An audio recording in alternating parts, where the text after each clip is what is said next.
Préparez-vous à une révélation surprenante, comprenez pourquoi un prophète anonyme a été attaqué par un puissant lion. Imaginez recevoir une mission incroyable directement de Dieu, une mission qui pourrait changer le destin de nombreuses personnes. Mais en cours de route, quelque chose de terrible se produit. Lorsque nous sommes confrontés à des moments de choix et de tentation, où la désobéissance peut avoir des conséquences dévastatrices. Cette vidéo racontera non seulement une histoire captivante, mais montrera également comment la foi et l'obéissance peuvent être la clé pour éviter des tragédies dans nos vies. C'était une époque de grands défis et de changements. Les rois et les prophètes ont joué un rôle clé dans l'élaboration du destin de nations entières. Au milieu de ce scénario, la voix de Dieu résonnait à travers ses messagers, les prophètes, chargés de transmettre ses paroles au peuple. L'un de ces messagers était un prophète anonyme, dont la mission divine le conduirait sur un chemin semé d'épreuves et de choix difficiles. Remontons le temps pour mieux comprendre cette histoire. Après la mort du grand roi Salomon, le royaume d'Israël fut divisé en deux. Le royaume du Nord, connu sous le nom d'Israël, et le royaume du Sud, appelé Juda, le premier roi d'Israël, commet une grave erreur. Pour empêcher son peuple de se rendre à Jérusalem, dans le royaume de Juda, pour adorer dans le temple, il créa 2 veaux d'or et les plaça à Béthel et à Dan. Il encouragea le peuple à adorer ses idoles, ce qui déplut profondément à Dieu. Cette période fut pleine de tensions politiques et religieuses. Après la division du royaume, il y eut une lutte pour le pouvoir et une tentative d'établir l'autorité. Jéroboam craignait que si le peuple continuait à adorer à Jérusalem, sa loyauté reviendrait à la maison de David en Juda. Il a donc créé des options de culte alternatives pour maintenir le contrôle sur son peuple. Dans ce scénario d'idolâtrie et de déviation spirituelle, Dieu a envoyé un prophète de Juda à Béthel avec une mission très importante, affronter Jéroboam et dénoncer ses pratiques idolâtres. Dieu a donné au prophète des instructions très claires. Il devait se rendre à Béthel, transmettre son message au roi Jéroboam, ne pas manger de pain, ne pas boire d'eau et ne pas revenir par le même chemin qu'il a parcouru. Ce commandement n'était pas seulement une orientation pratique, mais un test d'obéissance et de fidélité. La Bible souligne fréquemment l'importance de l'obéissance à Dieu. Depuis le Jardin d'Éden, l'obéissance est un thème central. Dieu attend de ses serviteurs qu'ils suivent précisément ses instructions, car chaque commandement a un objectif plus important.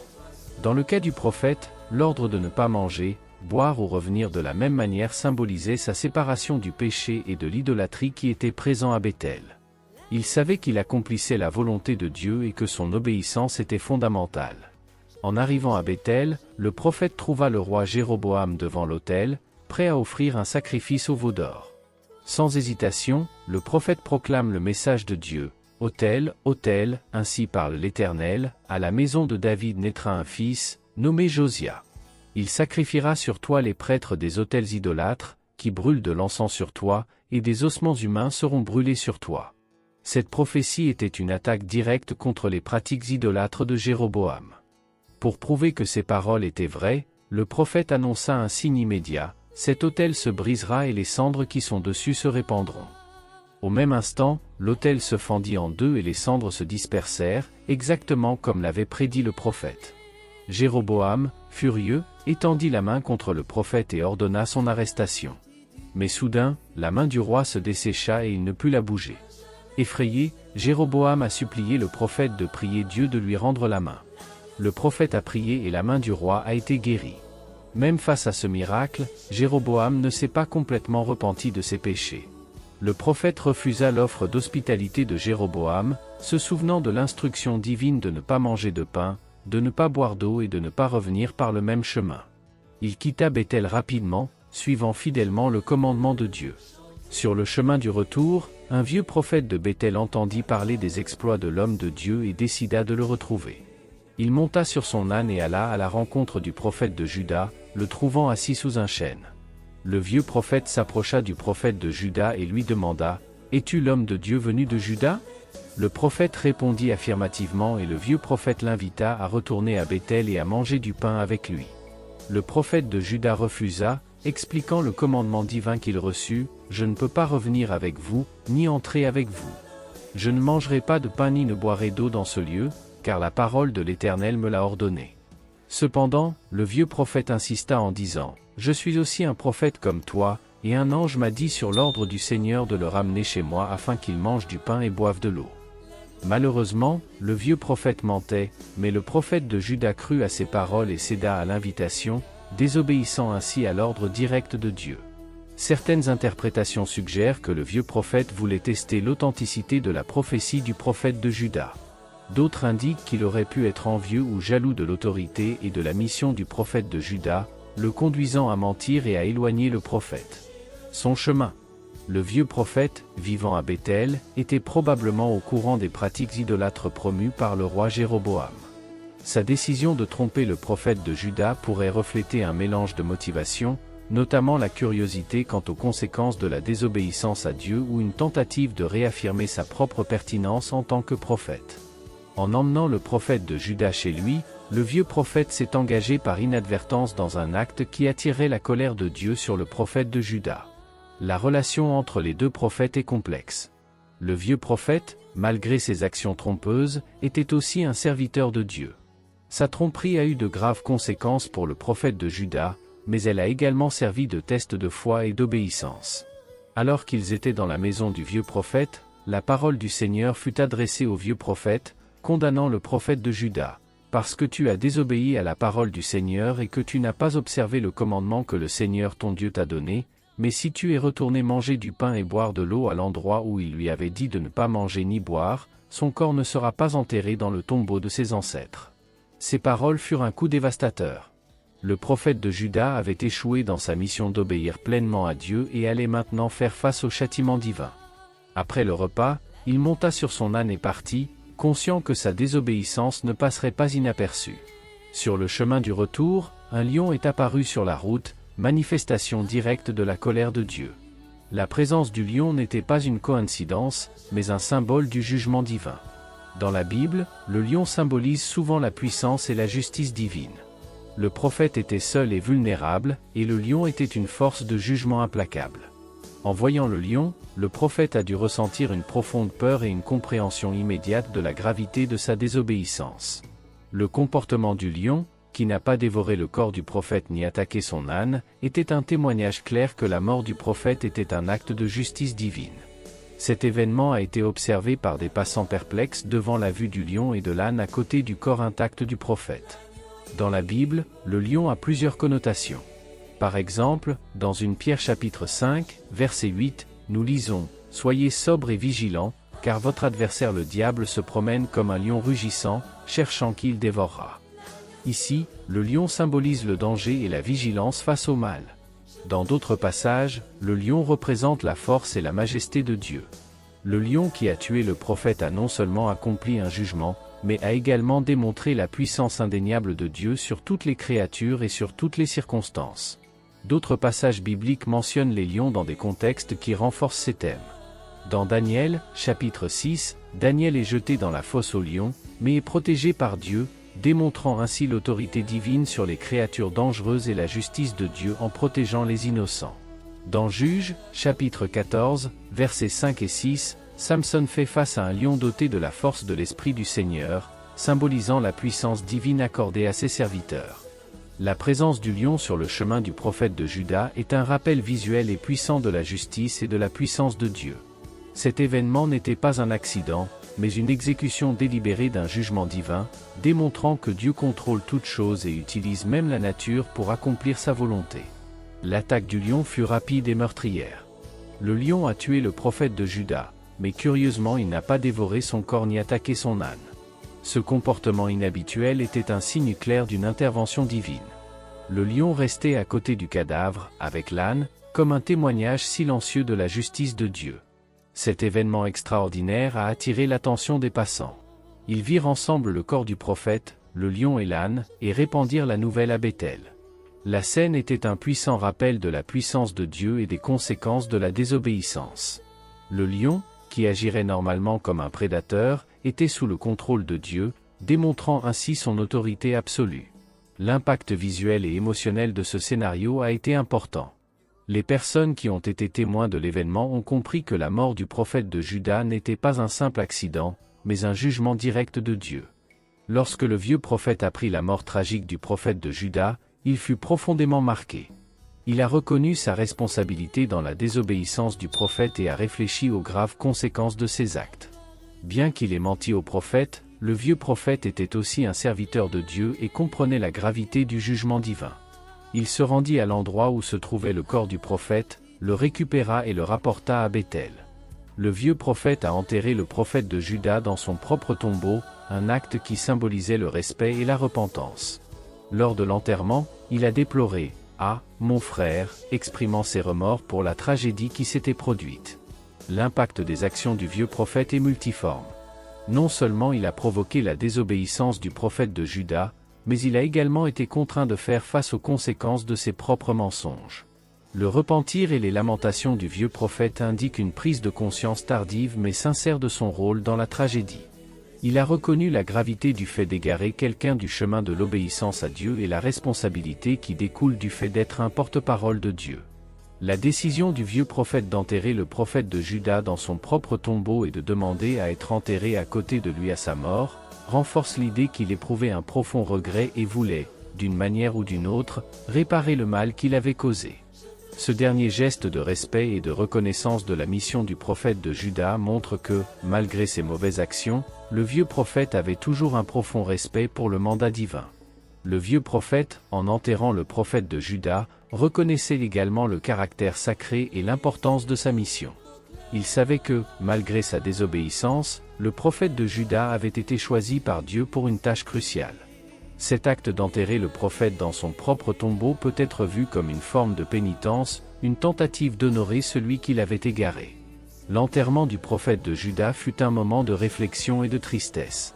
Le vieux prophète reconnaissait que la désobéissance avait conduit à la mort de l'homme de Dieu. Il a demandé à ses enfants qu'à sa mort, ses os soient enterrés à côté de ceux du prophète de Juda, un geste de respect et de reconnaissance de la valeur et de la mission du prophète. Ce dernier acte de respect démontrait que malgré ses échecs, le vieux prophète reconnaissait toujours l'importance de l'obéissance à Dieu. Il voulait qu'on se souvienne de lui aux côtés du prophète de Juda, reconnaissant que tous deux étaient des serviteurs de Dieu, qui avaient appris d'importantes leçons sur la foi et l'obéissance, quoique de manière tragique. Le vieux prophète, en demandant à être enterré aux côtés du prophète de Juda, faisait une déclaration puissante.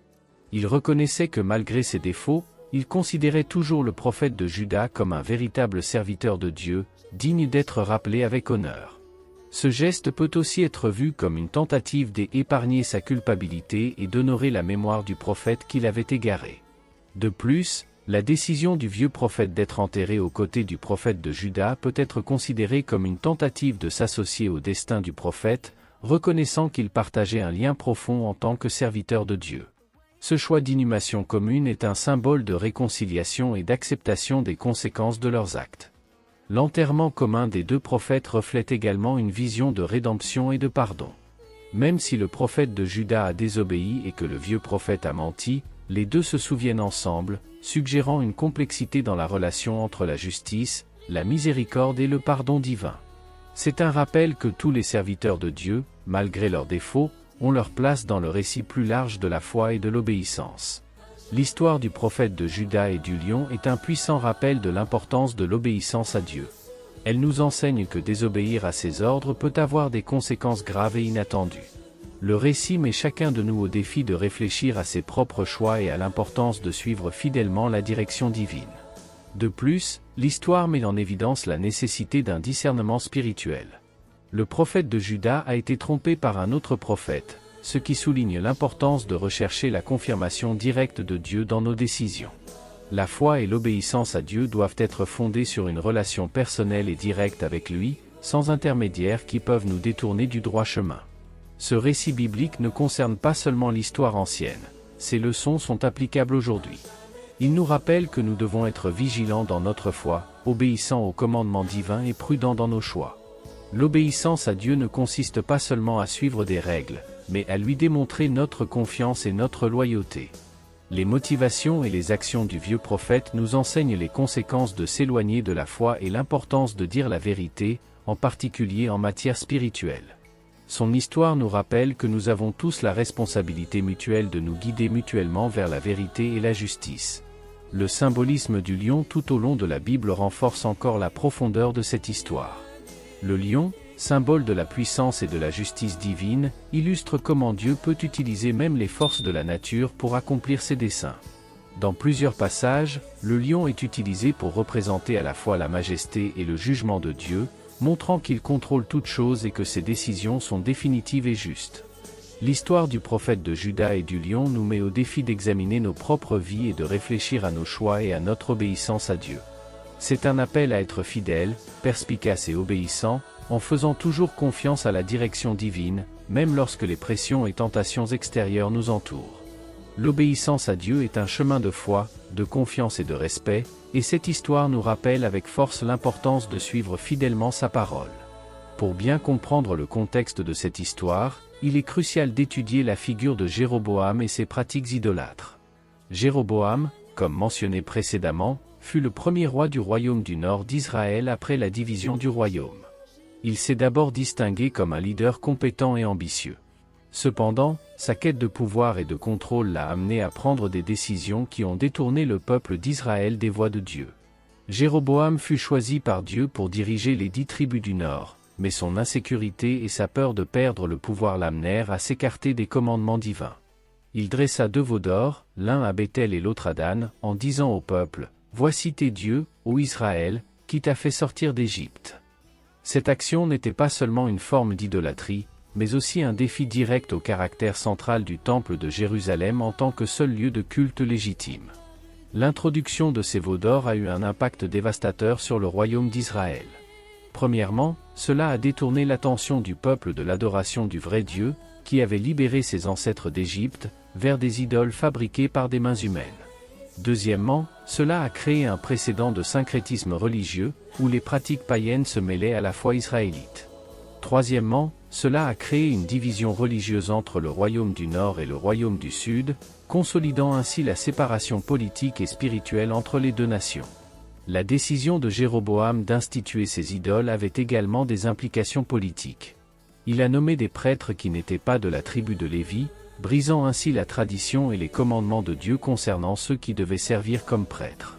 Cette action a encore fragilisé la structure religieuse d'Israël et favorisé une culture de désobéissance et de corruption spirituelle.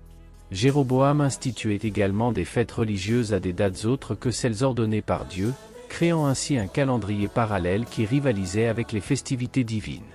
Ce système religieux alternatif visait à consolider son contrôle sur le peuple, mais eut pour effet d'éloigner davantage le royaume du Nord du véritable culte de Dieu. Les pratiques idolâtres de Jéroboam eurent des conséquences durables. Ils établirent un modèle d'idolâtrie qui fut suivi par de nombreux rois d'Israël ultérieurs, conduisant finalement à la destruction du royaume aux mains des Assyriens. L'insistance de Jéroboam à maintenir ces pratiques malgré les avertissements répétés des prophètes montrait son obstination et son manque de repentir. L'histoire du prophète de Juda se déroule dans ce contexte de corruption spirituelle et d'idolâtrie institutionnalisée. La mission du prophète était de confronter directement ces pratiques et de rappeler Jéroboam et le peuple au véritable culte de Dieu. Cependant, la réponse de Jéroboam au miracle et au message du prophète révéla sa résistance au changement et sa détermination à maintenir le statu quo idolâtre. Jéroboam représente un dirigeant qui, bien que choisi par Dieu, n'a pas suivi ses commandements et a conduit son peuple au péché. Son histoire nous rappelle les graves conséquences de la corruption et de l'idolâtrie. Il met en lumière la responsabilité des dirigeants de guider leurs disciples sur le chemin de la justice et de la vérité, ainsi que les dangers de s'écarter des commandements divins dans la quête du pouvoir et du contrôle. L'impact des actions de Jéroboam sur le royaume d'Israël et sur le récit du prophète de Juda est profond. Il a créé un environnement dans lequel la désobéissance et l'idolâtrie étaient normalisées, rendant la mission du prophète encore plus cruciale et dangereuse. Le refus de Jéroboam de se repentir, même après avoir été témoin d'un miracle, illustre l'entêtement humain et le rejet de l'appel divin. Cette analyse détaillée de Jéroboam et de ses pratiques idolâtres nous aide à mieux comprendre le contexte dans lequel se déroule l'histoire du prophète de Juda. Cela souligne l'importance de la fidélité à Dieu, tant pour les dirigeants que pour les disciples, et les conséquences désastreuses de s'éloigner du chemin divin. Jéroboam, dans sa quête de pouvoir, a raté l'occasion de diriger son peuple dans la justice et la vérité, ce qui a donné lieu à une histoire marquée par la désobéissance et le jugement divin. L'analyse du contexte et des actions de Jéroboam sert également de rappel contemporain aux dirigeants religieux et politiques de l'importance de l'intégrité et de l'obéissance aux principes éthiques et spirituels. L'idolâtrie de Jéroboam peut être considérée comme une métaphore de toute forme de corruption ou de détournement de but, mettant en garde contre les dangers de compromettre les valeurs fondamentales dans la poursuite d'avantages temporels. L'histoire du prophète de Juda, du lion et de Jéroboam est un récit riche en leçons sur la foi, l'obéissance et le leadership. Elle nous met au défi de réfléchir sur nos propres vies et de considérer comment nos actions et nos décisions peuvent s'aligner sur les commandements divins. Dans un monde où les tentations et les pressions sont constantes, cette histoire constitue un guide puissant pour maintenir notre fidélité à Dieu et résister aux influences qui nous détournent de son chemin. L'histoire nous enseigne que, quelles que soient les circonstances, l'obéissance à Dieu doit être notre priorité absolue. Cela nous rappelle les graves conséquences de la désobéissance et l'importance de discerner correctement la voix de Dieu parmi d'autres influences. Et enfin, il met en évidence la responsabilité des dirigeants de guider leurs partisans dans la vérité et la justice, en étant des modèles d'intégrité et de fidélité. Puissions-nous tirer les leçons de ce récit et appliquer ces leçons dans nos vies, en cherchant toujours à suivre fidèlement les conseils divins et en résistant aux tentations qui nous éloignent de Dieu. Avez-vous aimé cette histoire? Alors n'oubliez pas de liker, de vous abonner à la chaîne et d'activer la cloche pour recevoir les notifications. Cela nous aide beaucoup. Merci beaucoup d'être avec nous. Vous êtes très important pour nous. Que Dieu vous bénisse toujours, vous et votre famille, et à bientôt.